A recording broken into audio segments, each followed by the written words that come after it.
स्वागत है आपका विज्ञान वृक्ष पर, जो बीएससी के स्टूडेंट्स और एस्पायरिंग स्कॉलर्स के लिए ज्ञान और सफलता का एक अनोखा साथी है।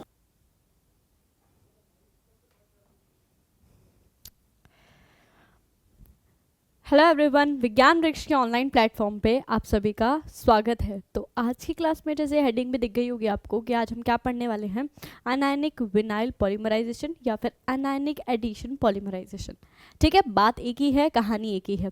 और इसकी कहानी हमने आज नहीं लास्ट क्लास में स्टार्ट कर दी थी, जिसमें हमने आयनिक विनाइल पॉलीमराइजेशन स्टार्ट करा था, या फिर हम क्या बोलते हैं आयनिक एडिशन पॉलीमराइजेशन, जिसमें हमने स्टार्ट करा था।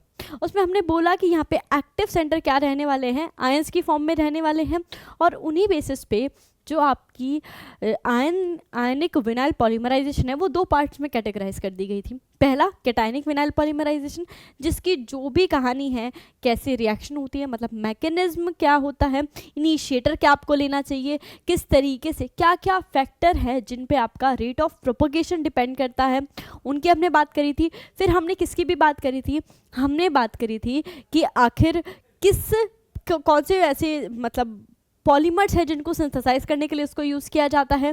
ठीक है, ये सब चीज़ें की बात, और साथ ही साथ हमने सॉल्वेंट की फैक्टर भी देखा था, काइनेटिक्स भी देखी थी, मतलब जो भी चीज़ें थी ना वो हमने लास्ट क्लास में पढ़ ली थी। ठीक है, बात आती है जो आपका आज की हेडिंग देख रही होगी। आज की हेडिंग में हम वो जो आधा हमने काम छोड़ा था ना, आधा अधूरा, कि कैटायनिक पॉलीमराइजेशन पढ़ लिया, मगर एनायनिक एडिशन पॉलीमराइजेशन तो नहीं पढ़ा था हमने। तो आज की क्लास में हम जो आपका ये नेक्स्ट टॉपिक है, आज का जो नेक्स्ट टॉपिक रहने वाला है वही रहने वाला है क्या, अनायनिक एडिशन पॉलीमराइजेशन आपका टॉपिक रहने वाला है।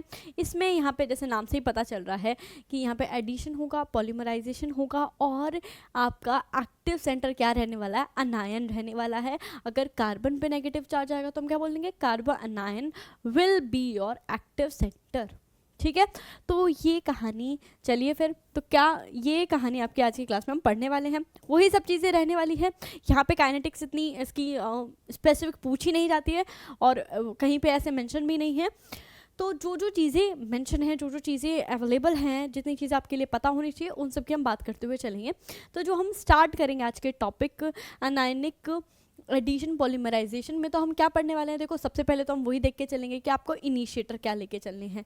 ठीक है, फिर हम पढ़ेंगे, इसको पढ़ने के बाद हम ये देखेंगे कि क्या स्टेप्स होने वाले हैं। ठीक है, किस पॉलीमर को सिंथेसाइज करने के लिए यूज़ किए जाते हैं। और देखो अनायनिक पॉलीमराइजेशन से इतने स्ट्रॉन्ग आपके एक पॉलीमर बनता है जिसकी हम बात करेंगे।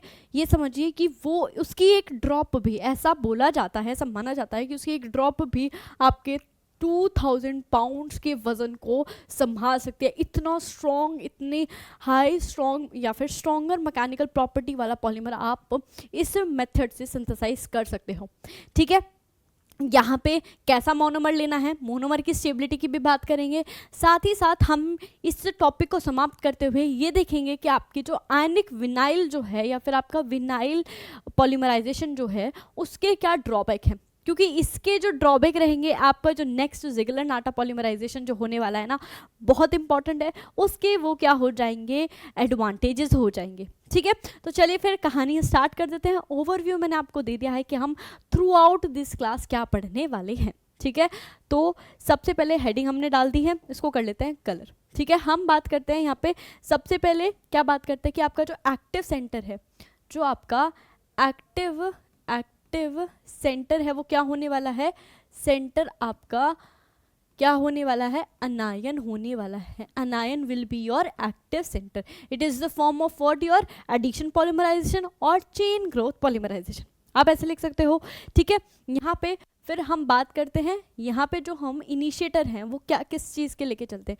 इनिशिएटर जो हैं आपके फर्स्ट ग्रुप के मेटल्स को आप लेके चलोगे।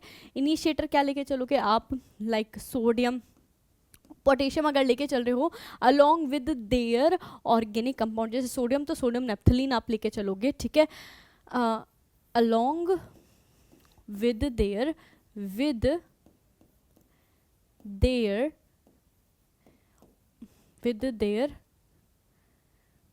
अलोंग विद ऑर्गेनिक कंपाउंड लिख देती हूँ मैं, ऑर्गेनिक कंपाउंड। ठीक है, उनके ऑर्गेनिक कंपाउंड के साथ। ठीक है, जैसे सोडियम एग्जाम्पल में लिख देती हूँ, सोडियम नेप्थलीन। ठीक है, सोडियम अगर लेके चल रहे हो तो आप क्या लेके चलोगे, सोडियम नैप्थलीन के साथ उसको लेके चलोगे, ठीक है, THELENE नैप्थलीन, ठीक है।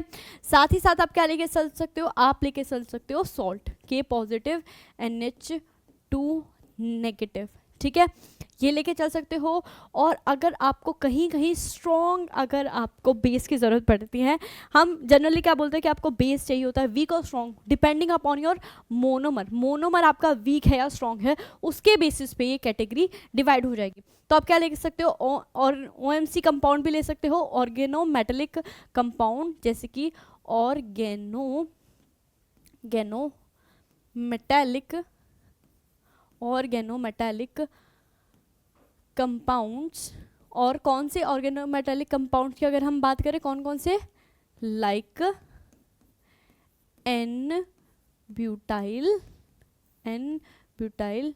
लिथियम, ठीक है, आप इनको यूज कर सकते हो। ये है आपके इनिशिएटर की कहानी कि इनिशिएटर आप क्या लेके चलोगे। देखो मैंने बताया, अब मोनोमर की बात कर लेते हैं, फिर मैं आपको बता देती हूँ कि कब आपको वीक इनिशिएटर लेके चलना है, यानी कि वीक बेस लेके चलना है, कब आपको स्ट्रॉन्ग बेस लेके चलना है, ठीक है। तो क्या बात कर रहे हैं हम कि आपका मोनोमर क्या लेके चलें, बात तो वही आती है कि आप मोनोमर क्या लेके चलें, उसकी कहानी की बात करते हैं। तो चलिए मोनोमर की बात करते हैं। आप देखो मोनोमर, आप पहली बात तो आप क्या लेके चलने वाले हो, एक तो दो तरीके से यहाँ पे मोनोमर लेके चले, एक तो विनाइल डेरिवेटिव लेके चलने वाले हो, विनाइल डेरिवेटिव में कैसे कि यहाँ पे CH2 डबल बॉन्ड CH और यहाँ पे कोई भी G लगा हो, G। अब यहाँ बात आती है, ये जो G है, जो आपका ये सब्स्टिट्यूएंट है, वो क्या होना चाहिए, ये अब ध्यान रखिएगा, ये जो सब्स्टिट्यूएंट है ना, ये कैसा होना चाहिए, इलेक्ट्रॉन विड्रॉइंग ग्रुप होना चाहिए। जैसे कि आप क्या ले सकते हो, C6H5 ले सकते हो G को, ठीक है, आप CN लेके चल सकते हो, आप क्या ले सकते चल सकते हो, COOH, ऐसे भी कोई भी जो भी इलेक्ट्रॉन विड्रॉइंग ग्रुप है वो लेके चलने वाला है। क्योंकि ऐसा क्यों लेके चल रहे हो, बिकॉज जो आपका इंटरमीडिएट बनेगा वो कार्बोनाइन बनेगा, और ये क्या करेंगे, उससे इलेक्ट्रॉन डेंसिटी खींचेंगे, ठीक है, तो वहाँ पे उसको स्टेबलाइज करेंगे, किसको, जो आपका बन रहा कार्बोनाइन इंटरमीडिएट है उसको, ठीक है। इतनी चीज़ समझ आई। अब पहला इंटरमीडिएट विनाइल डेरिवेटिव की हमने बात कर ली, पहले होने चाहिए, दूसरे होने चाहिए आपके एक्राइल एस्टर, ठीक है, क्या, एक्राइल एस्टर, ठीक है। कैसे, देखो कुछ इस तरीके से डबल बॉन्ड O, और यहाँ पे कुछ इस तरीके से सल्फर डबल बॉन्ड O, कुछ इस तरीके से, इसको देखो, ये दोनों क्या है आपके एक्राइलेट एस्टर, ठीक है, एक्राइलेट एस्टर आप यूज़ कर सकते हो, एक्रोलीन और विनाइल सल्फोक्साइड, ठीक है, एक्राइलेट एस्टर जो है, ठीक है, ये यूज़ कर सकते हो। ये क्या है, विनाइल सल्फोन ऑक्साइड, और ये क्या है, एक्राइलीन, ठीक है, लिख देती हूँ मैं यहाँ पे ACROLEIN, एक्रोलीन, और ये क्या है आपका विनाइल सल्फो ऑक्साइड, ठीक है। सो आप इस प्रकार से यहाँ पे क्या देखा आपने कि अब तक तो आप, जब आप किसकी बात कर रहे थे, जब आपने कार्बोनाइन की बात करी थी, तो वहाँ पे आपने क्या कहा था कि आप विनाइल डेरिवेटिव ही लेके चल रहे थे जनरली, ठीक है, मगर यहाँ पे आप दो तरीके से क्या लेके चल सकते हो, दो प्रकार के आप क्या लेके चल सकते हो, एस्टर्स लेके मोनोमर्स लेके चल सकते हो। और कौन कौन से, देखिए यहाँ पे हमने देख लिया, विनाइल किट भी देख लिया, और हमने एक्राइलेट एस्टर भी देख लिए हैं, ठीक है, उनके एग्जाम्पल के साथ। तो ये रहा आपका कुछ इस तरीके से, ठीक है, इनको चाहो तो आप बॉक्स में कर लीजिएगा। तो मोनोमर्स की भी कहानी समझ आ गई कि मोनोमर्स भी आप क्या क्या लेके चल सकते हो, और आप इनिशिएटर क्या लेके चल सकते हो, ठीक है।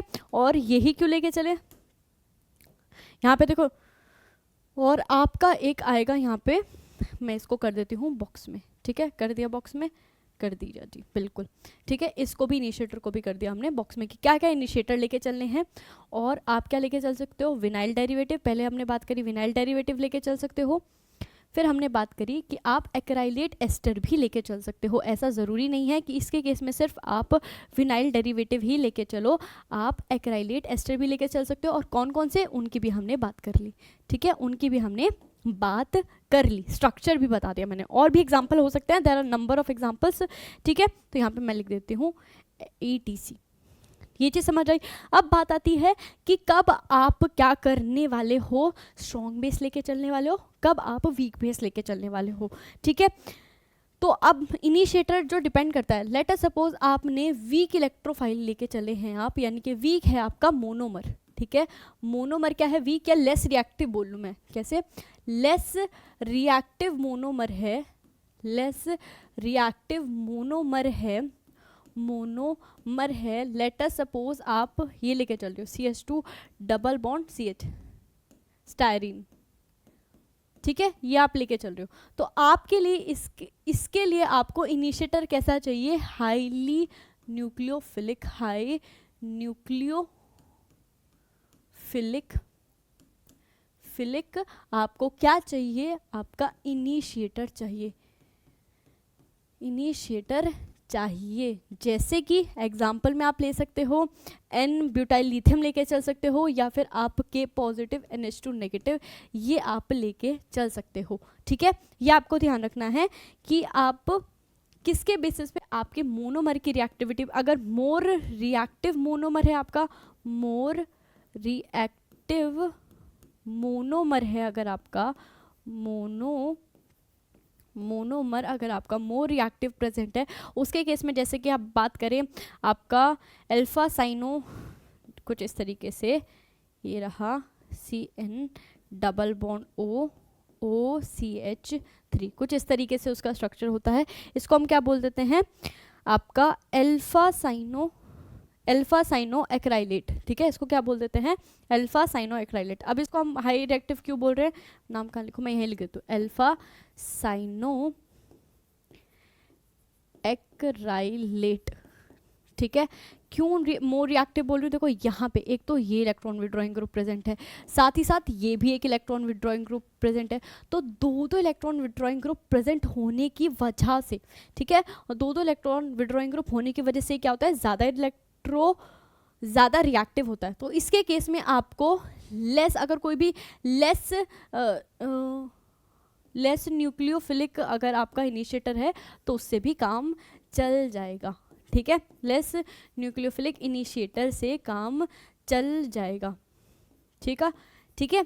तो ये कहानी रही कि कब आप स्ट्रॉन्ग क्या लेके चलोगे, N ब्यूटाइल लिथियम भी लेके चल सकते हो। कब आप स्ट्रॉन्ग लेके चलोगे, कब वीक इनिशिएटर लेके चलोगे, वो डिपेंड करता है आपके सिंपल आप मोनोमर कैसा लेके चल रहे हो, ठीक है, मोनोमर कैसा लेके चल रहे हो उसके बेसिस पे आप ये कहानी सारी समझ जाओगे, ठीक है। तो ये आपकी बात थी किस चीज़ की, ये बात थी कुछ जो इम्पोर्टेंट बेसिक चीज़ें आपको पता होनी चाहिए ना, हमने उनकी बात कर ली कि मोनोमर कैसा होना चाहिए, आपका इनिशिएटर कैसा होना चाहिए, ठीक है। मोनोमर के टाइप, इनिशिएटर हमने देख लिया, साथ ही साथ हमने देख लिया कि कब हमें वीक और स्ट्रॉन्ग क्या कहते हैं, कब हमें कैसा इनिशिएटर चूज़ करना है, ये डिपेंड करता है आपका किस पे, आपके मोनोमर पे, ठीक है। तो अब आपका 1 बाय 1 करके हम जो स्टेप्स थे उनकी बात करते हैं। पहला क्या है आपका, चेन इनिशिएशन, क्या है, चेन इनिशिएशन, चेन का इनिशिएशन, शुभारंभ करते हैं, अपने काम का शुभारंभ करते हैं, चेन इनिशिएशन कर देते हैं। इसको डिब्बे में कर दीजिए, ये लीजिए, कर दिया हमने बॉक्स में, ये लीजिए, ठीक है, और ये यहाँ से पहुँचा दिया हमने ऊपर। अब देखो पहला स्टेप क्या है आपका, चेन इनिशिएशन। तो होना क्या है इसमें, सिंपल सी बात है, जो भी आप अपना बेस या फिर इनिशिएटर लेके चलो, जैसे कि मैं लेके चली हूँ K पॉजिटिव, क्या लिया है मैंने, K पॉजिटिव NH2 नेगेटिव, ठीक है, NH2 negative, K positive NH2 negative आप लेके चलो, ठीक है। अब आप क्या लेके चलोगे, मोनोमर लेके चलोगे, ये रहा CH2 डबल बॉन्ड CH और ये रहा X, ठीक है। अब यहाँ पे क्या होगा, सिंपल हमें पता है, इसको मैं ऐसे लिख देती हूँ और ओपन करके CH और ये रहा H, होगा क्या, ये आपका प्रोटॉन एक्सेप्ट करेगा कि नहीं करेगा? बिल्कुल प्रोटॉन एक्सट्रैक्ट करेगा तो इस पर पॉजिटिव चार्ज आएगा और ये यहाँ से बॉन्ड अपनी तरफ खींच, क्या होगा देखो होगा क्या, मैं बताती हूँ दोबारा से एक चीज़ और। ये प्रोटॉन, इसको प्रोटॉन चाहिए तो प्रोटॉन लेगा कैसे, देखो मैं बताती हूँ प्रोटॉन लेगा कैसे। ये रहा हाइड्रोजन, सॉरी प्रोटॉन नहीं लेगा, होगा क्या देखो यहाँ पे ये वाला बॉन्ड इसके पास जाएगा, इसके पास जाएगा तो ये जो है वो यहाँ पे अटैक करेगा क्योंकि न्यूक्लियोफाइल है, इलेक्ट्रोफाइल की तरफ जाएगा और देखो क्या फॉर्म होगा आपका, देखिए ज़रा कुछ इस तरीके से आपका, कुछ इस तरीके से आपका ये रहा क्या था NH2CH और यहाँ पे डबल बॉन्ड CH नेगेटिव और यहाँ पे X, ये फॉर्म होता हुआ नजर आएगा। ये न्यूक्लियोफाइल इस पे पॉजिटिव चार्ज आएगा, पॉजिटिव चार्ज आएगा यहाँ पे तो क्या कर लेगा, न्यूक्लियोफाइल इस पे अटैक करेगा और यहाँ पे आपको क्या दिखेगा, क्या दिखेगा यहाँ पे आपको K पॉजिटिव साथ में दिखेगा। सॉल्ट्स भाई सॉल्यूशन में प्रेजेंट है तो आयंस की फॉर्म में तो रहेंगे ही ये, ठीक है। तो ये रहा आपका, ये आपका यहाँ से क्या बना देखो, ये आपका यहाँ से अनायन एक्टिव सेंटर, ये है आपका एक्टिव सेंटर बनता हुआ नजर आएगा, ठीक है। तो ये कहानी थी किसकी, आपकी इनिशिएशन की, कुछ नहीं बहुत सिंपल सी कहानी है। आप बेस लोगे वो किस पे अटैक करेगा, आपको पता है वो अटैक करेगा आपके मोनोमर पे, और मोनोमर पे अटैक करा तो आपको क्या बना है, एक्टिव सेंटर बना दिया। यहाँ तक तो कोई दिक्कत नहीं है, बहुत ही सिंपल सी चीज़ें हैं। फिर नेक्स्ट स्टेप आ जाता है आपका चेन, यहीं लिख देते हैं क्या, चेन प्रोपोगेशन, चेन प्रोपोगेशन, ठीक है। अभी ये चेन आगे बढ़ती रहेगी, कब तक बढ़ती रहेगी, देखिए जब तक आपकी कंसंट्रेशन खत्म नहीं हो जाती। एक तो हमें रीज़न पता ही है कि जब तक कंसंट्रेशन खत्म नहीं हो जाती ये चीज़ें चलती रहेंगी। होगा क्या, देखिए बहुत ही सिंपल, वही जो अब आपका बना है NH2, यहाँ पे क्या है CH, यहाँ पे C नेगेटिव और यहाँ पे क्या है आपका XH, ठीक है। और K पॉजिटिव है, साथ में अब यहाँ पे क्या प्रेजेंट होगा, मोनोमर प्रेजेंट होगा आपका CH3 double bond, sorry CH2 double bond CH और यहाँ पे X, ये प्रेजेंट होगा।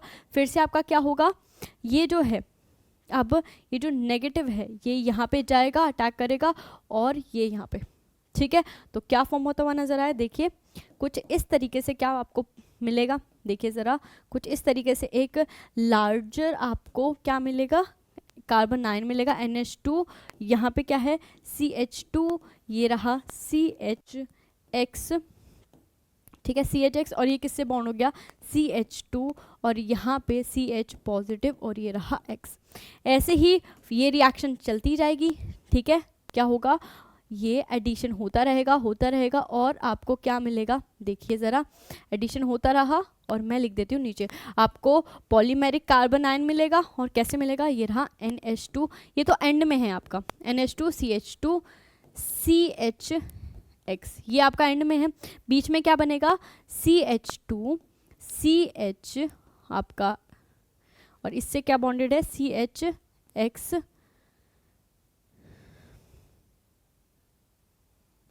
ये बना CHX ब्रैकेट क्लोज और यहाँ पे क्या होने वाला है CH2 CHX और ये रहा नेगेटिव। क्या ऐसे ही रिएक्शन कंटिन्यू होती रहेगी और यहाँ पे आपका क्या बनेगा पॉलीमेरिक, देखो एक लार्जर कार्बन आयन बना, ठीक है। यहाँ पॉजिटिव क्यों लगा दिया मैंने, यहाँ पे क्या बना, एक लार्जर कार्बन आयन बना, फिर उससे फिर से एडिशन होता रहेगा और आप मतलब चेन प्रोपोगेट होती रहेगी और आपको क्या मिलेगा, एक लार्जर पॉलीमेरिक कार्बन आयन आपको फॉर्म होता हुआ नजर आएगा, आया, ठीक है। कुछ इस तरीके से उसका फॉर्मूला रहने वाला है। तो यहाँ पे चीज़ें आपको क्या ध्यान रखनी है, इसने प्रोपोगेट, इसने क्या करा, इनिशिएट करा चेन को और यहाँ पे कुछ इस तरीके से प्रोपोगेशन आपको देखने को मिली, ठीक है। फिर लास्ट स्टेप क्या होता है, चेन इनिशिएशन, चेन प्रोपोगेशन और उसके बाद आपका आ जाता है चेन टर्मिनेशन। तो नेक्स्ट स्टेप की बात करते हैं, नेक्स्ट स्टेप क्या रहने वाला है आपका, चेन टर्मिनेशन, TERMINATION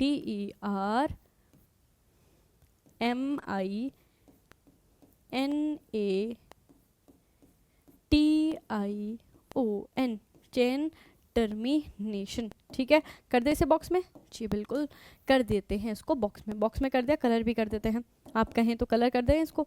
ये लीजिए, कर दिया हमने इसको कलर। अब इसको पहुंचा देते हैं ऊपर। ठीक है, पहुंचा दिया। अब चेन टर्मिनेशन में क्या होने वाला है बताएं? चेन टर्मिनेशन वाले स्टेप में होने वाला क्या है? क्या बना था देखो आपको, जो आपकी पॉलीमेरिक आपकी जो फॉर्म बनी थी वो क्या बनी थी? पॉलीमेरिक कार्बोकेटायन जो वो सॉरी कार्बन आयन है वो क्या बना था? ये रहा यहाँ पे NH2। ठीक है, उसके साथ क्या था बताएं ज़रा? NH2 यहाँ पे था, NH2 के साथ CH2, यहाँ पे था CHX। ठीक है, और यहाँ पे क्या बना था? CH2 CHXN, और क्या आया था? और देखिए कुछ इस तरीके से CH2 CH नेगेटिव X। ये आपका क्या था? पॉलीमेरिक कार्बन आयन था क्या नहीं था? बिल्कुल जी, पॉलीमेरिक कार्बन आयन कुछ इस तरीके से था। अब क्या हो सकता है यहाँ पे? एक सिंपल आपको दिख रहा है कि इसके पास प्रोटॉन की कमी है।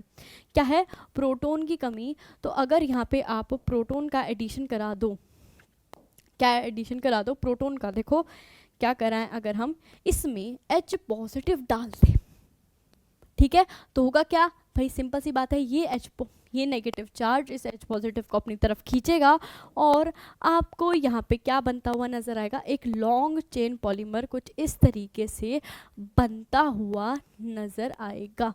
देखिए कुछ इस तरीके से CH2 CHX, और ये रहा N, और यहाँ पे आपका क्या आ जाएगा? CH2X। यहाँ पे क्या आपका चेन टर्मिनेट होती हुई आपको नजर आई? हाँ जी, कुछ इस तरीके से आपकी चेन क्या हो जाएगी? टर्मिनेट हो जाएगी। इसीलिए हमने इसको क्या नाम दिया है? चेन टर्मिनेशन नाम दे दिया है। चेन टर्मिनेशन नाम दे दिया है। क्या इतनी चीज़ समझ आई? क्या इतनी चीज़ समझ आई तो मुझे बताएं, क्या इतनी चीज़ समझ आई? अगर इतनी चीज़ समझ आ गई हो तो अब एक एग्जाम्पल से इसको समझ लेते हैं। एग्जाम्पल लेके चलते हैं, नेक्स्ट पेज पे ले लेते हैं। क्या है आपका? प्रिपरेशन ऑफ PREPARATI, दोबारा से लिखते हैं PREPARATION,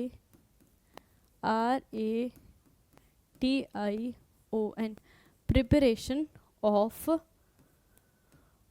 your polystyrene, STYRENE, polystyrene. कर दें इसे बॉक्स में? जी बिल्कुल, ये लीजिए कर दिया हमने इसको बॉक्स में। कर दिया बॉक्स में, बिल्कुल कर दिया। अब क्या करना है? इसको कलर करके इसको पहुंचा देते हैं इसकी जगह पर। ठीक है, ये जो आपका प्रिपरेशन है वो आप इसी किससे? अनायनिक पॉलीमराइजेशन से ही देखने वाले हो। किस तरीके से?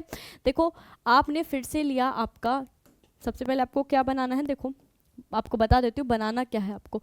पॉलीस्टाइरीन किस तरीके से होता है स्ट्रक्चर? अगर पॉलीस्टाइरीन का स्ट्रक्चर देखें तो कुछ इस तरीके से होता है, CH2 CH, क्या है दोबारा लिख देती हूँ मैं एक बार, क्या है? अरे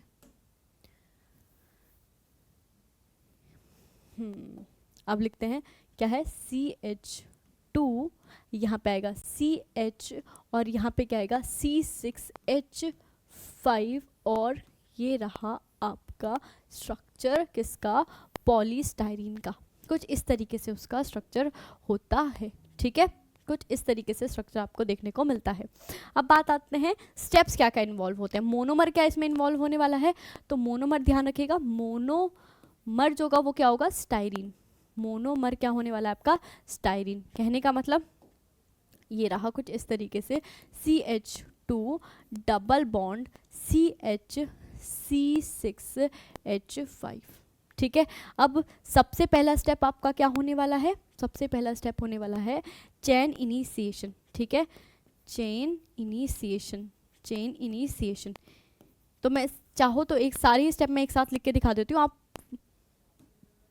स्टेप वाइज अपने नोटबुक में नोट डाउन कर सकते हो। आपने इनिशिएटर लिया K पॉजिटिव NH2, नेगेटिव। ठीक है, ये आपका मोनोमर था CH2 डबल बॉन्ड CH और यहाँ पे C6H5। कुछ इस तरीके से ही आपका क्या था, आपका कुछ इस तरीके से क्या था, मोनोमर। होगा क्या, वही सेम कहानी होने वाली है। यहाँ से बॉन्ड ये इस पर अटैक करेगा तो ये बॉन्ड यहाँ चला जाएगा और आपका क्या बनता हुआ नजर आएगा, कुछ इस तरीके से आपको NH2CH2 यहाँ पे CH नेगेटिव क्या बनेगा, एक्टिव सेंटर बनता हुआ नजर आएगा और यहाँ पे क्या आएगा C6H5। तो यहाँ पे क्या होगा आपका, फिर बाद में प्रोपोगेशन होगा। प्रोपोगेशन होगा तो आपको क्या बनता हुआ नजर आएगा, NH2CH2 यहाँ पे CH और यहाँ पे C6H5 और क्या बनेगा CH2 यहाँ पे CH C6H5 और ये N नंबर में और यहाँ पे क्या बनेगा CH2 CH नेगेटिव C6H5 बनता हुआ नजर आने वाला है। आया, बिल्कुल। अब लास्ट स्टेप आपका होने वाला है दैट इज चेन टर्मिनेशन। तो आप क्या कराओगे, इसमें प्रोटॉन का एडिशन करा दोगे तो आपको क्या मिलेगा, ये एंड प्रोडक्ट है, बाकी बीच में तो पॉलीमर चेन क्या ही रहने वाली है, NH2CH2CH C6H5 और यहाँ पे पॉलीमर चेन CH2CH और C6H5N और यहाँ पे क्या है CH2CH2C6H5 ये कुछ फॉर्म होता हुआ नज़र आएगा। ठीक है, तो ये किसकी प्रिपरेशन देखी हमने, प्रिपरेशन देखी हमने स्टाइरीन की, पॉलीस्टाइरीन की, किसकी हेल्प से, अनायनिक एडिशन पॉलीमराइजेशन बोल सकते हो आप इसको, किससे, यहाँ मैं लिख देती हूँ क्या है ये, अनायनिक विनाइल पॉलीमराइजेशन या फिर एडिशन पॉलीमराइजेशन, जो भी आप लिखना चाहो। तो मैं यहाँ लिख देती हूँ विनाइल पॉलीमराइजेशन आ जाएगा यहाँ पे, तो यहाँ लिख देती हूँ पॉलीमराइजेशन। अब देखो स्टेप्स तो हमने देख, एक्स को हटा के कोई भी आप ग्रुप लगा दो, यहाँ पे हमने C6H5 लगाया, मैकेनिज्म तो वही रहने वाला है, बस जो आपका ग्रुप है वो डिफरेंट हो जाएगा, मैकेनिज्म वही रहेगा, ग्रुप डिफरेंट रह जाएगा। इससे बस मैंने यही बताने की कोशिश करी आपको कि अगर आपको बोल दिया जाए ना कुछ प्रिपेयर करने के लिए तो ध्यान रखिएगा एक्स ग्रुप चेंज हो रहा है, यहाँ पे C6H5 आ गया, बाकी मैकेनिज्म तो सेम ही रहने वाला है। स्टेप वाइज आप हर चीज़ों को लिखने वाले हो। ठीक है, आपका इनिशिएशन मतलब चेन इनिशिएशन, इनिशिएटर क्या चाहिए, फिर प्रोपोगेशन में क्या होगा, फिर आपका टर्मिनेशन कैसे करवाने वाले हो, ये सारी चीज़ें आप ऐसे ही लिखने वाले हो। ठीक है, ये तो केस होगी। अब देखो ये क्या था, बोला था मैंने मोनोमर कैसा है, वीकली रिएक्टिव है। मोनोमर कैसा है, वीकली, ये मोनोमर यहाँ लिखती हूँ, मोनोमर कैसा है, वीकली या फिर लेस रिएक्टिव। हम क्या लिखेंगे, लेस आपका क्या है, ये रिएक्टिव है, लेस रिएक्टिव है। तो इसके केस में आपको जो बेस चाहिए होगा वो क्या, जो इनिशिएटर होना चाहिए वो कैसा होना चाहिए, स्ट्रॉन्ग न्यूक्लियोफाइल होना चाहिए, स्ट्रॉन्ग न्यूक्लियोफाइल इनिशिएटर आप लेके चलोगे। ठीक है, ऐसा इनिशिएटर लेके चलने वाले हो। आप एन-ब्यूटाइल लिथियम भी ले सकते थे, ऑर्गेनोमेटल कंपाउंड भी ले सकते थे, हमने इसकी हेल्प से, सिंपल है तो इसकी हेल्प से समझाने की कोशिश करी। नेक्स्ट जो है, जो मैंने आपको बताया था आपका अल्फा मिथाइल साइनोएक्राइलेट की जो हमने बात करी थी, ठीक है, उसकी हम बात कर लेते हैं, उसकी प्रिपरेशन देख लेते हैं। किसकी बात कर रहे हैं हम, अल्फा मिथाइल PRE, चलो मैं यहाँ सिर्फ सिंपल अल्फा मिथाइल एक्राइलेट या फिर हम क्या बोले, मोर रिएक्टिव मोनोमर अगर आप लेके चलो। ठीक है, सेकंड आप केस बना के भी लिख सकते हो, मोर रिएक्टिव अगर मोनोमर लेके चलोगे आप तो मोर रिएक्टिव मोनोमर, तो उसके केस में कोई भी आप क्या लेके चल सकते हो, वीक क्या लेके चल सकते हो, ये इसको कलर कर देते हैं वाइट। आप क्या क्या कहा मैंने, आप वीक बेस जो है वो लेके चल सकते हो, तो इसको पहुंचा देते हैं ऊपर। ठीक है, अब मोर रिएक्टिव में क्या लिया है हमने, अल्फा मिथाइल साइनोएक्राइलेट। ठीक है, कुछ इस तरीके से जिसका स्ट्रक्चर है डबल बॉन्ड, ये रहा डबल बॉन्ड, ये रहा डबल बॉन्ड OCH3 और यहाँ पे क्या था CN। ठीक है, ये आपका मोनोमर आप लेके चलने वाले हो। ठीक है, कोई भी आप वीक बेस लेके चल सकते हो, कोई भी वीक बेस लेके चल सकते हो। ठीक है, यहाँ पे ध्यान रखिएगा एक चीज़, जो क्या यहाँ पे दो जो इलेक्ट्रॉन विड्रॉइंग ग्रुप है, कौन सा, एक तो ये रहा और एक ये रहने वाला है। ठीक है, दो इलेक्ट्रॉन विड्रॉइंग ग्रुप आपके मौजूद हैं। यहाँ पे भी एक जगह और आपका इलेक्ट्रॉन विड्रॉइंग ग्रुप, जहाँ पे हाँ ये पूरा ही आपका कैसे बिहेव करेगा, इलेक्ट्रॉन विड्रॉइंग ग्रुप की तरह बिहेव करने वाला है यहाँ पे ये पूरा। ठीक है, तो आपके दो इलेक्ट्रॉन विड्रॉइंग ग्रुप प्रेजेंट हैं। यहाँ पे कोई भी आप वीक बेस लेके चल सकते हो। NaOH लिया आपने, ठीक है, NaOH ले लिया, कोई भी वीक बेस आप ले के चल सकते हो। ये चीज़ ध्यान रखिएगा। ये क्या है, स्ट्रॉन्ग या फिर हाईली रिएक्टिव। ये क्या है, हाईली रिएक्टिव आपका क्या है, ये मोनोमर है। मोनोमर। तो आप क्या लेके चलोगे, बेस आपका कैसा है, जो भी आप इनिशिएटर लेके चलोगे, जो इनिशिएटर रहेगा वो क्या होगा, इनिशिएटर वो क्या हो सकता है, वीक बेस हो सकता है। वीक बेस हो सकता है जहाँ पे OH नेगेटिव वो फर्निश कर रहा हो। तो स्टेप क्या रहने वाले हैं, मैं सारे ही कहानी सिंगल स्टेप में करने की कोशिश करूंगी। ठीक है, तो ये आपका लेटर सपोज OH नेगेटिव आपका क्या है, आपका कोई भी बेस है जो OH नेगेटिव आयंस दे रहा है। यहाँ क्या है, डबल बॉन्ड, यहाँ पे क्या है CN और यहाँ पे है C डबल बॉन्ड OCH3 है। ठीक है, तो देखो दो दो इलेक्ट्रॉन विड्रॉइंग ग्रुप मैं कह रही थी ना, दो दो इलेक्ट्रॉन विड्रॉइंग ग्रुप है।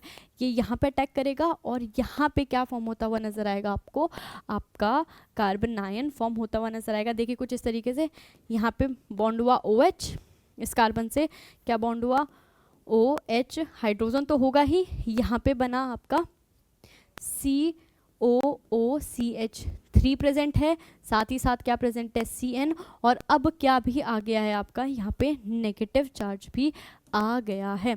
तो इसको ऐसे फर्दर अगर आपका रिएक्ट करता है, फर्दर आपका क्या आएगा, मोनोमर आएगा आपका। देखो लिख देती हूँ यहाँ पे, फिर से रब कर देती हूँ उसको। ठीक है, मोनोमर आएगा। मोनोमर क्या है आपका, डबल बॉन्ड COOCH3।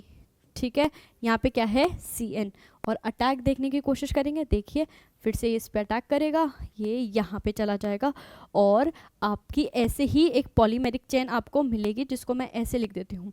ठीक है, जब ये रिपीट होता रहेगा तो आपको एक साइड में तो ये मिल रहा ही है COOCH3 और यहाँ पे CN। ठीक है, ये किससे बॉन्डेड है, यहाँ देखेंगे आप तो ये बॉन्डेड है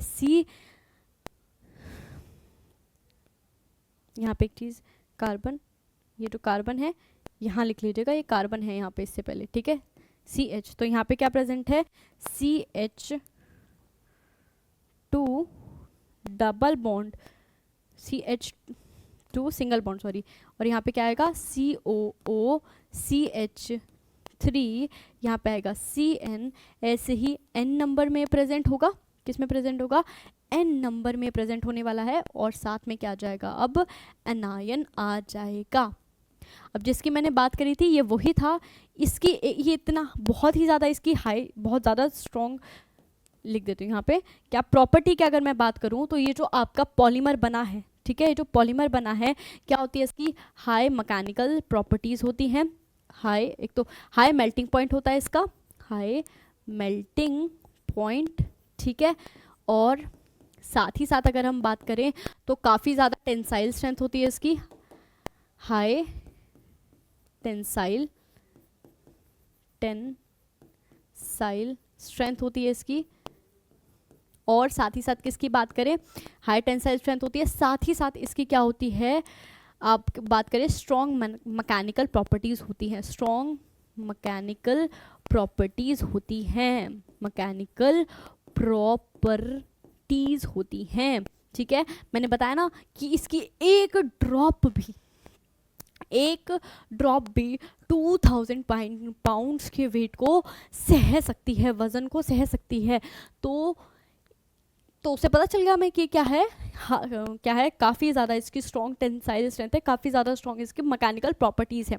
तो हमने केस सेकंड भी देख लिया, केस सेकंड की हेल्प से भी समझ सकते हो या पैसे भी समझ सकते हो कि कहाँ पे आपको, यहाँ पे लेस रिएक्टिव था, यहाँ हमने क्या देखा था, प्रिपरेशन ऑफ पॉलीस्टाइरीन ऐसे लिख के, यहाँ पे भी आप इस पॉलीमर का सिंथेसिस कर रहे हो, ऐसे भी लिख सकते हो या केस बना के लिख सकते हो कि जब आपका मोनोमर लेस रिएक्टिव हो और जब आपका मोनोमर मोर रिएक्टिव हो, तो दोनों में बेस क्या लेके चलने हैं। ठीक है, रिएक्शन सेम ही रहने वाली है, सब कुछ सेम ही रहने वाला है, बस बेस की कंडीशंस आपकी चेंज हो जाने वाली है। ठीक है, तो होप ये वाली जो चीज़ें हैं वो आपको समझ आ गई होंगी। ठीक है, ये भी एनायनिक विनाइल पॉलीमराइजेशन था और ये भी क्या है, एनायनिक विनाइल पॉलीमराइजेशन ही है। ठीक है, तो ये आपकी जो एनायनिक विनाइल जो पॉलीमराइजेशन था उसकी जो भी कहानी थी उसकी हमने बात कर ली है। इसको भी कलर कर देते हैं। ठीक है, उसकी बात हमने कर ली है। अब हमने क्या कहा था आपसे लास्ट में कि इसकी क्या देखने वाले हैं हम, इसके देखने वाले हैं हम ड्रॉबैक्स या फिर लिमिटेशंस की बात करें तो क्या लिमिटेशंस रहने वाली है। मोनोमर की स्टेबिलिटी मैंने आपको पहले ही बता दी है कि मोनोमर कैसा होना चाहिए आपका, मोनोमर जो है आपका वो क्या ही होना चाहिए, उसमें जो आपका एक्स ग्रुप प्रेजेंट है वो इलेक्ट्रॉन विड्रॉइंग ही होना चाहिए। ठीक है, तो ये बात हो गई आपकी इन सब किसकी, एनायनिक विनाइल पॉलीमराइजेशन की। तो जो भी कहानी थी उसकी, कैसा इनिशिएटर होना चाहिए, चेन प्रोपोगेशन कैसे होगी, इनिशिएशन मतलब इनिशिएशन, प्रोपोगेशन, टर्मिनेशन। ठीक है, फिर उसकी हेल्प से हमने वीक मोनोमर का सिंथेसिस और स्ट्रॉन्ग मोनोमर का सिंथेसिस देख लिया। अब लास्ट जो कहानी है इस टॉपिक की वो क्या है आपकी, limitations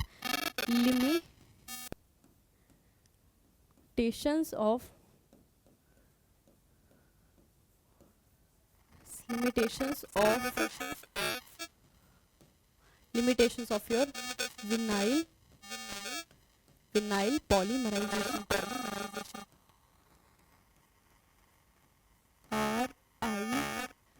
RIZAPI।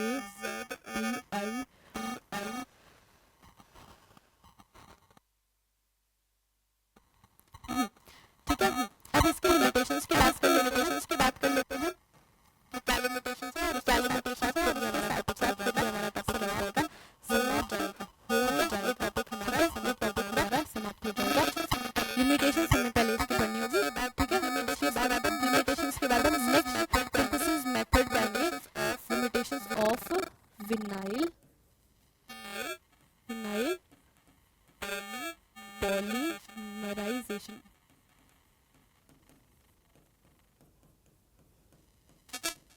ठीक है, कर देते हैं इसको बॉक्स में, कर दिया जाए, बिल्कुल जी बिल्कुल कर दिया बॉक्स में, ये लीजिए कर दिया बॉक्स में और कलर भी कर दिया और इसको पहुंचा देते हैं ऊपर। तो देखो जनरली इसकी दो ही लिमिटेशंस हैं। पहला तो ब्रांचिंग, ठीक है, क्या कि जो आपकी ये मैकेनिज्म है ना, इसकी वजह से आपके लीनियर कम जो आपकी ब्रांच पॉलीमर है वो ज़्यादा बनते हैं। ठीक है, तो हम यहाँ लिख सकते हैं that the free radical generally free radical में हमें ऐसा देखने को मिलता है, द फ्री रेडिकल जो है, radical vinyl polymerisation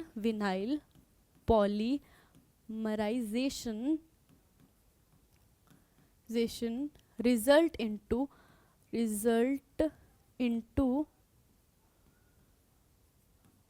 the formation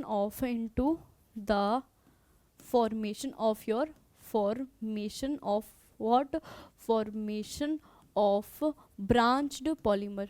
किसकी, ब्रांच्ड पॉलीमर आपके बनते हुए ज़्यादा नज़र आते हैं। ठीक है, इन कंपैरिजन फॉर्मेशन अलोंग, ठीक है, ब्रांच पॉलीमर बनते हैं in spite of linear polymer बनने की बजाय कैसे बनते हैं, ब्रांच्ड पॉलीमर बनते हैं। ठीक है, ब्रांच्ड पॉलीमर बनते हुए नज़र आते हैं। जैसे कि अगर मैं एग्जांपल पिक्चर से रिप्रेजेंट करना चाहूँ तो आप समझ सकते हो, लेट अस सपोज ये आपका लीनियर पॉलीमर है कुछ इस तरीके से, मगर आपका जो फ्री रेडिकल पॉलीमराइजेशन है उससे आपको ब्रांचिंग होती हुई नज़र आएगी।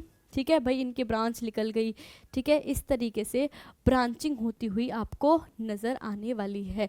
ठीक है, यहाँ पे ये क्या थे, लीनियर। ऐसे लीनियर नहीं मिलते आपको, लीनियर पॉलीमर आपको देखने को नहीं मिलते।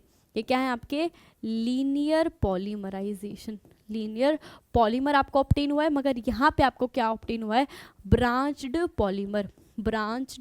पॉलीमर ऑब्टेन हुआ है। तो यही इसका ड्रॉबैक है कि आपको, पहला ड्रॉबैक तो ये फ्री रेडिकल से आपको लीनियर पॉलीमर ना मिलके क्या मिलता है, ब्रांच्ड पॉलीमर बनते हुए नजर आते हैं। बात करते हैं इसमें प्रॉब्लम क्या है भाई, प्रॉब्लम ये होती है जो आपका ब्रांच्ड पॉलीमर बने हैं ना, एक तो इनका लो क्या होता है, मेल्टिंग पॉइंट होता है, लो मेल्टिंग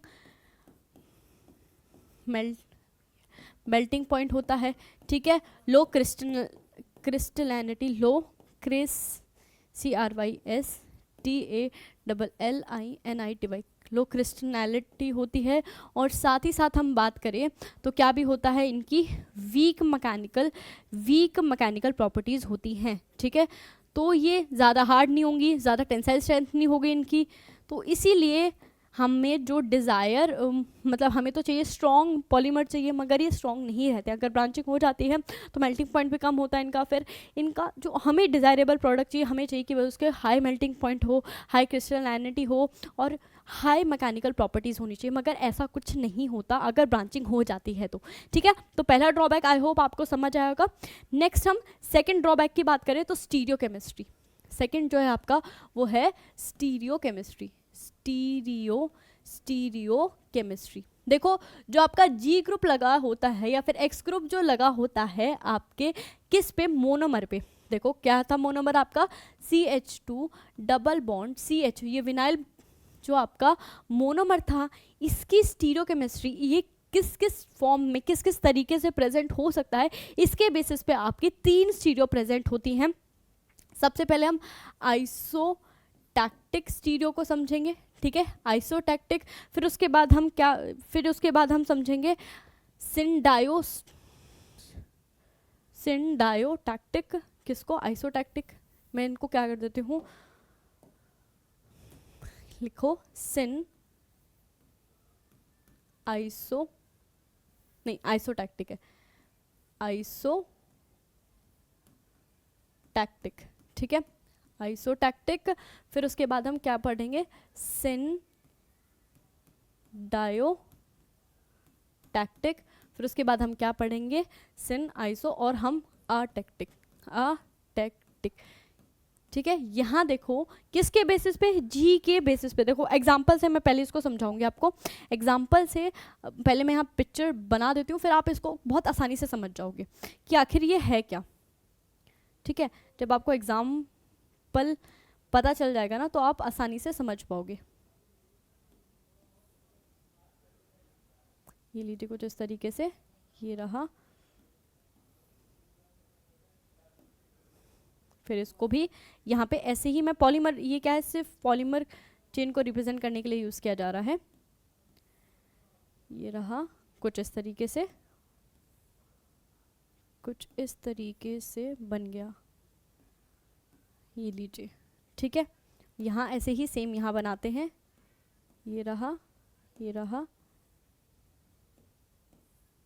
ये कुछ इस तरीके से,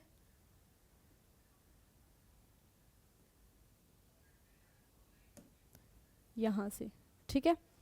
ऐसे ये देखो पिक्चर से रिप्रेजेंटेशन थोड़ा आसान हो जाएगा, इसीलिए पिक्चर आपको बना के दिखाई जा रही है। देखो होगा क्या, आइसोटैक्टिक का मतलब है सेम ही पोजीशन पे, आइसो का मतलब सेम और टैक्टिक का मतलब समझे तो क्या होता है, ऑर्डर, सेम ऑर्डर, ठीक है। आइसो का मतलब क्या होता है आपका, आइसो का मतलब होता है सेम, आइसो का मतलब सेम, और टैक्टिक का मतलब ऑर्डर, ठीक है। वहीं अगर हम सिन डायोटैक्टिक की बात करें तो यहाँ पे क्या होता है, अल्टरनेट पोजीशन पे, अल्टरनेट ऑर्डर, ठीक है, अल्टरनेट ऑर्डर। और अटैक्टिक में क्या होता है, कोई ऑर्डर नहीं होता। सिंपल अगर मैं आपको समझाना चाहूँ तो इसमें कोई ऑर्डर नहीं होता है। कैसे, कहने का मतलब आप यहाँ समझिए, यहाँ से समझिएगा। देखो सेम पोजीशन सेम ऑर्डर का मतलब क्या है, लेट अस सपोज यहाँ पे अगर आपका जो जी ग्रुप है, जो जी ग्रुप लगा हुआ है वो कहाँ पे है, डैश पे है, तो आगे आने वाले जितने भी आपके ग्रुप्स हैं, कार्बन है, कार्बन सेंटर जो है, उन पे जो जी है वो आपका क्या ही होगा, डैश पे ही प्रेजेंट होने वाला है। अगर ये वेज पे ही प्रेजेंट होने वाला। अगर ये डैश पे प्रेजेंट होता तो आगे आने वाली जितनी भी आपकी ये स्टीरियो थी उनमें आपका जो जी ग्रुप है वो किस में ही प्रेजेंट होता, डैश पे ही प्रेजेंट होता। ये आपको बताना चाह रहा है किसके बारे में, यही बताना चाह रहा है आपको स्टीरियो के बारे में, ठीक है। जहाँ पे सारे ही जी ग्रुप सेम ही ऑर्डर में प्रेजेंट हो, सेम साइड पे नहीं, देखो सेम साइड पे नहीं, आपके कहाँ पे प्रेजेंट हो, आपके प्रेजेंट हो किस पे, आपके प्रेजेंट हो सेम ही किस पे, जैसे यहाँ ऑर्डर में यहाँ पे भी किस पे था, डैश पे था, तो यहाँ पे भी किस में प्रेजेंट हो, डैश में ही हाइड्रोजन। या तो आप जी ग्रुप के रिस्पेक्ट में देख सकते हो या आप हाइड्रोजन के रिस्पेक्ट में देख सकते हो, जो जैसी आपकी इच्छा करे, ठीक है। ये रहा, तो ऑर्डर क्या रह रहा, ऑर्डर क्या रहने वाला है आपका, यहाँ देखेंगे आप, ऑर्डर क्या रहा है आपका, जी ग्रुप का सेम ही रहा है। कहने का मतलब यहाँ सारी ही, अगर आप पोजीशंस देखते हो ग्रुप की, जी ग्रुप की, तो सारे ही केस में वो कहाँ पे ही प्रेजेंट है, डैश पे ही प्रेजेंट है, ठीक है। और हाइड्रोजन कहाँ प्रेजेंट है, हाइड्रोजन आपका वेज, सॉरी जी ग्रुप वेज पे प्रेजेंट है और हाइड्रोजन आपका डैश पे प्रेजेंट है, ठीक है। तो इसी इन ऐसी स्टीरियो को आप क्या बोलने वाले हो, आइसोटैक्टिक बोलने वाले हो, ठीक है। सिन डायस्टैक्टिक की बात करते हैं, मैं इसको थोड़ा सेपरेट कर देती हूँ क्योंकि सेम ही साइड आ गए हैं ये, तो थोड़ा सा डिफरेंस ये लो, ठीक है। अब ठीक है, अब देखो सिन डायटैक्टिक का मतलब क्या, अल्टरनेट पोजीशंस पे जो है आपकी स्टीरियो सेम रहने वाली है। कहने का मतलब लेट अस सपोज इस वाले कार्बन पे ये कहाँ पे जो जी ग्रुप था वो कहाँ प्रेजेंट था, आपका किस पे प्रेजेंट था, वेज पे प्रेजेंट था। तो अब एक अल्टरनेट का मतलब एक छोड़ के एक जो नेक्स्ट वाली जो पोजीशन होगी उसमें वो कैसे प्रेजेंट होगा, कहाँ पे प्रेजेंट होगा, आपका वेज पे प्रेजेंट होने वाला है, ठीक है। और यहाँ पे फिर यहाँ पे आपका क्या रहने वाला है, जो आपका जी ग्रुप है उससे नेक्स्ट पोजीशन पे कहाँ रहने वाला है, सिंपल वो कहाँ पे रहने वाला है, डैश पे, ठीक है। ऐसे ही इसकी अल्टरनेट पोजीशन एक छोड़ के एक वाली पोजीशन पे क्या होगा, ये जी किस पे प्रेजेंट होगा, आपका कहाँ प्रेजेंट होगा, डैश पे। ये चीज़ आपको ध्यान रखनी है कि सिन डायटैक्टिक में अल्टरनेट पोजीशन पे वो कहाँ होगा, सेम ऑर्डर रहने वाला है उनका, ठीक है। और बात करें अगर हम किसकी, अगर हम नेक्स्ट अगर ये लेके चलते हैं, अगर हम ये कलर ले लेते हैं, चलिए अगर हम हाइड्रोजन की बात करें तो एक बार अगर जी डैश वेज पे है तो ऑब्वियसली सी बात है ये कहाँ पे होने वाला है, डैश पे। यहाँ पे ये डैश पे प्रेजेंट है, कौन, जी ग्रुप अगर आपका डैश पे प्रेजेंट है तो हाइड्रोजन कहाँ पे प्रेजेंट होगा, आपका वेज पे।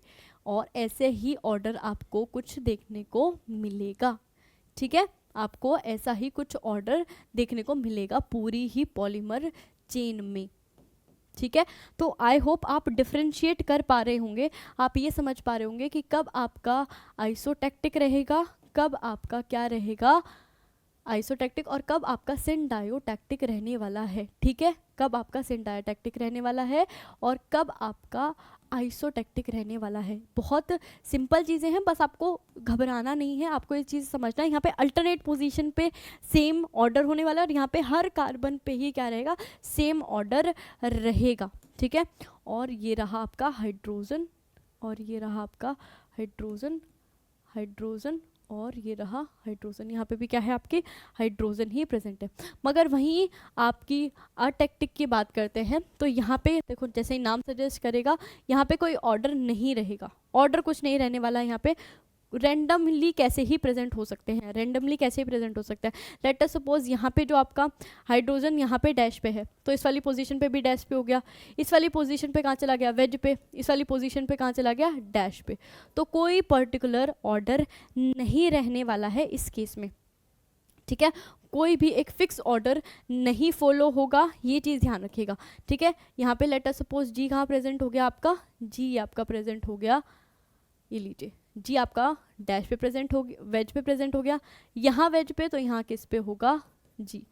कुछ भी आपका कोई भी आप रैंडम ऑर्डर ले सकते हो, उस रैंडम ऑर्डर में आपका क्या प्रेजेंट होने वाला है, जो भी आपका जी ग्रुप है वो प्रेजेंट होने वाला है, ठीक है। इसको कर दिया ऐसे और ऐसे कलर, और इसको भी कर देता है कलर, ठीक है। तो अब आई होप आप ये चीज़ समझ पाए होंगे कि किस तरीके से आपको डिफ्रेंशिएशन करना है कि कौन सा मतलब कौन सी स्टीरियो रहने वाली है, ठीक है। जी ग्रुप जिस ऑर्डर में प्रेजेंट होगा उसकी हेल्प से आप क्या पता लगा सकते हो, उसकी स्टीरियो पता लगा सकते हो, ठीक है, स्टीरियो पता लगा सकते हो। तो ये बस तरीके थे स्टीरियो पता लगाने के। मगर हम ड्रॉबैक की बात कर रहे हैं भाई, हमारा तो काम ये था कि मैम आप ये बताओ इसमें ड्रॉबैक क्या है। आपने तो स्टीरियो, आपने बोला कि यहाँ पे स्टीरियो की बात करते हैं, चलो, मगर ड्रॉबैक क्या होता है? ड्रॉबैक ये होता है कि आप क्या है ना, तो ये बने हैं ना आपकी पर्टिकुलर स्टीरियो, अगर आप चाहते हो कि आपका पॉलीमर आपका क्या बने, आपका पॉलीमर बने आइसोटैक्टिक, तो आप कैसे बनाओ उसको, ठीक है। तो आप फ्री रेडिकल से कोई पर्टिकुलर आप क्या नहीं बना सकते, स्टीरियो का पॉलीमर नहीं बना सकते। अगर इनकी प्रॉपर्टी की अगर मैं बात करूँ, प्रॉपर्टीज़ की भी बात कर लेते हैं। आइसोटैक्टिक और सिंडायोटैक्टिक में क्या होता है, देखो इन दोनों केसेस में क्या होता है, इन दोनों केसेस में क्या होता है, इन दोनों का जो मेल्टिंग पॉइंट होता है वो काफ़ी हाई मेल्टिंग पॉइंट होता है because of their regular order. इस रेगुलर ऑर्डर की वजह से मेल्टिंग पॉइंट क्या होता है, हाई होता है। फिर दूसरी बात करें, इनकी हाई टेंसाइल स्ट्रेंथ होती है, हाई टेंसाइल स्ट्रेंथ होती है, ठीक है, हाई टेंसाइल स्ट्रेंथ। फिर इनकी क्या भी होती है, स्ट्रॉन्ग स्ट्रेंथ। साथ ही साथ इनकी क्या होती है, स्ट्रॉन्ग मैकेनिकल प्रॉपर्टीज़ होती हैं, स्ट्रॉन्ग मैकेनिकल प्रॉपर्टीज़ होती हैं, प्रॉपर्टीज़ होती हैं। मगर वहीं अगर हम बात करें टैक्टिक की, तो इस केस में कैसा होता है, ये सॉफ्ट होता है एक तो, ठीक है, और ये कैसा होता है, इलास्टिक रबर लाइक होता है, ठीक है, रबर की तरह, इलास्टिक रबर लाइक, ठीक है। टेंसाइल स्ट्रेंथ वीक, सिंपल सी बात ही पता चले कि अगर रबर की तरह है तो क्या होगी, वीक टेंसाइल स्ट्रेंथ रहने वाली है इसकी। तो ये बात होती है आपकी किसकी, कुछ जो बातें हैं कि आइसोटैक्टिक क्या होता है आपका। स्टीरियो की बात जो थी वो हमने कर ली कि भाई स्टीरियो क्या क्या पॉसिबल हो सकती हैं, किस तरीके से ये जो स्टीरियो हैं ये आपस में किस तरीके से डिफरेंट है। बात आती है लिमिटेशन की, तो लिमिटेशन में बात ये है कि आप फ्री रेडिकल या विनाइल एडिशन पॉलीमराइजेशन की हेल्प से आप कोई पर्टिकुलर स्टीरियो का कंपाउंड नहीं बना पाते हो, ठीक है। आप किसी एक पर्टिकुलर, आप चाहते हो कि सिन डायटैक्टिक आपको पॉलीमर, इस स्टीरियो में आप पॉलीमर बने, तो ऐसा नहीं होने वाला है, ऐसा नहीं होता हुआ, ऐसा कुछ नज़र होता हुआ नहीं दिखाई देता। इसीलिए ये इसकी क्या बन जाती है, लिमिटेशन बन जाती है, ठीक है। और ये जो आपकी पॉलीमराइजेशन है ना, किसमें पॉलीमराइजेशन जो है वो माइल्ड कंडीशन के अंडर नहीं हो सकती, ठीक है। माइल्ड कंडीशन, इसके लिए आपको कंडीशन, ये एक और लिमिटेशन है कि कंडीशन, माइल्ड कंडीशन के अंडर आपकी विनाइल पॉलीमराइजेशन नहीं होती है, ठीक है। तो हमने स्टीरियो की भी बात कर ली है, साथ ही साथ हमने कि भाई स्टीरियो केमिस्ट्री क्या लिमिटेशन है इसकी, कि भाई आप किसी पर्टिकुलर, मैं लिख देती हूँ, the vinyl polymerization, the vinyl polymerization vinyl polymerization से do not synthesize polymer of particular stereo chemistry, particular अगर स्टीरियो केमिस्ट्री वाला कोई आपको पॉलीमर बनाना है तो आप वो विनाइल पॉलीमर की हेल्प से नहीं बना सकते हो, ठीक है। तो आई होप ये जो कहानी थी ये आपकी, इसके साथ जो आपका विनाइल पॉलीमर जो था, विनाइल पॉलीमराइजेशन, उन सब की कहानी यहाँ पे हम क्या करते हैं, समाप्त करते हैं, ठीक है। विनाइल पॉलीमराइजेशन जो आपका टॉपिक था, या फिर आप कह दो कि आपका चेन ग्रोथ पॉलीमराइजेशन, या आप क्या कह सकते हो एडिशन पॉलीमराइजेशन, जो भी आपके तीन या कहें दो जो आपकी विनाइल पॉलीमराइजेशन थी, फ्री रेडिकल और आयनिक, और आयनिक में भी दो थे, कैटायनिक और एनायनिक। कैटायनिक तक तो हमने कल कर लिया था, और आज हमने क्या कर लिया है, आयनिक पॉलीमराइजेशन भी कर लिया है, एनायनिक पॉलीमराइजेशन, ठीक है। तो आपका ये पूरा टॉपिक यहाँ पे ख़त्म होता है। नेक्स्ट क्लास में हम एक नेक्स्ट पॉलीमराइजेशन की बात करते हैं, जिसको मैंने अभी जिगलर नाटा आपसे बोला है, वो आप पॉलीमराइजेशन की हम बात करेंगे, उसके एडवांटेजेस से बात करेंगे, उसमें क्या स्टेप्स इन्वॉल्व होते हैं उनकी हम बात करेंगे, यूजेस क्या हैं, क्या क्या डिफरेंट उससे हम पॉलीमर बना सकते हैं, उसकी हम बात करने वाले हैं, ठीक है। तो आज की क्लास के लिए इतना ही, मिलते हैं अपनी नेक्स्ट क्लास में नेक्स्ट टॉपिक के साथ। तो आज के लिए इतना इसको कंप्लीट कीजिए।